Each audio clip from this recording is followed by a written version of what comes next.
রাতের বেশি খাবার থাকলে রেখে দিতে পারেন আর এরকম বানিয়ে নিতে পারেন স্ন্যাক্স। খুব মজাদার এই স্ন্যাক্সটা, যখন তখনই খাওয়া যায় বানিয়ে। রাতের বেশি থাকা চাউমিন দিয়ে আমি এই স্ন্যাক্সটা বানিয়ে নিয়েছি। নমস্কার বন্ধুরা, বৈশাখীর রকমারি রান্নায় সবাইকে জানাই স্বাগত। এখন এখানে একটা বাঁধাকপি নিয়ে নিয়েছি। এখন একটা একটা করে বাঁধাকপি থেকে পাতা খুলে নেব। গোটা অবস্থায় একটা করে পাতা এইভাবে টেনে টেনে খুলে নেব। দেখো এরকম বার হয়ে গেছে। আরও একটা পাতা খুলে নেব। খুব সহজেই এই পাতা তুলে নেওয়া যায়। বন্ধুরা, এই রেসিপিটা কেমন লাগলো অবশ্যই কমেন্টে জানাবে, আর বাড়িতে একবার অবশ্যই ট্রাই করে দেখবে, খুবই খেতে সুন্দর হয়। দেখো এইভাবে আমি পাতাগুলো খুলে নিয়েছি একটা একটা করে। আর এখন মাঝখানের শিরাগুলোকে কেটে বাদ দিয়ে দেবো। একটা ছুরি নিয়ে নিলাম, আর দেখো মাঝখান সোজাসুজি কেটে শিরাগুলোকে বার করে দিলাম। এখানে দুটো পাতা বার হয়ে গেল আমার। মাঝখান থেকে শিরাটা বার করে দিয়েছি। এক একটা পাতা থেকে দুটো করে পিস বার করে নিয়েছি, আর শিরাটাকে বাদ দিয়ে দিচ্ছি। এখানে পুরো পাতাটা নেওয়া যাবে না, তো আমি সাইড থেকে পাতাটা কেটে এভাবে বার করে নিলাম। আর এখন একটা গামলার মধ্যে জল নিয়ে ভালো করে ধুয়ে নিলাম।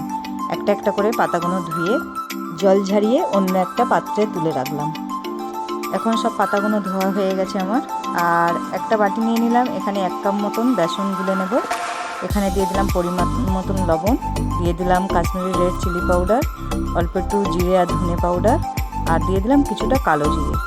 আর অল্প জল দিয়ে এখন এটাকে একটা মিশ্রণ বানিয়ে নেব। দেখো অল্প অল্প করে জল দিয়ে একটা ঘন ব্যাটার বানিয়ে নিচ্ছি।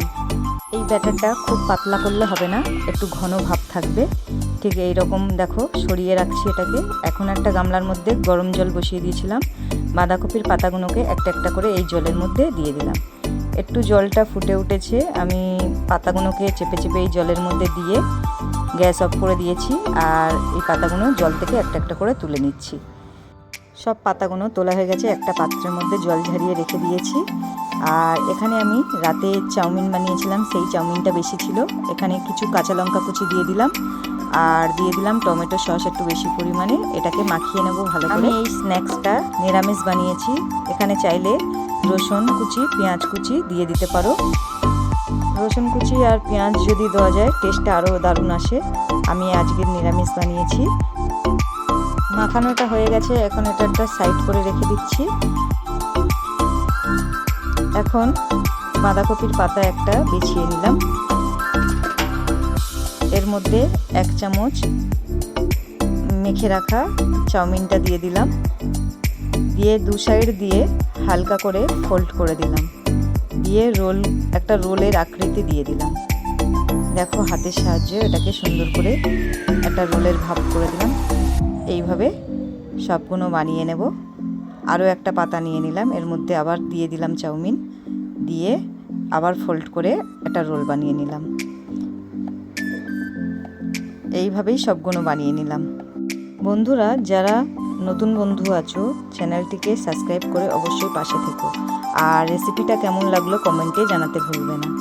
সবগুলো বানানো হয়ে গেছে। এখন যে ব্যাটারটা বানিয়ে রেখেছিলাম ওর মধ্যে ভালো করে মাখিয়ে এক সাইড করে করে সব রেখে দিচ্ছি। দেখো উল্টে পাল্টে বেসনের মধ্যে ডুবিয়ে রাখলাম। একটু কিছুক্ষণ সময় রেখে দিলাম ডুবিয়ে। এখন কড়ার মধ্যে দিয়ে দিলাম সাদা তেল। একটা একটা করে তেলের মধ্যে ছেড়ে দিলাম।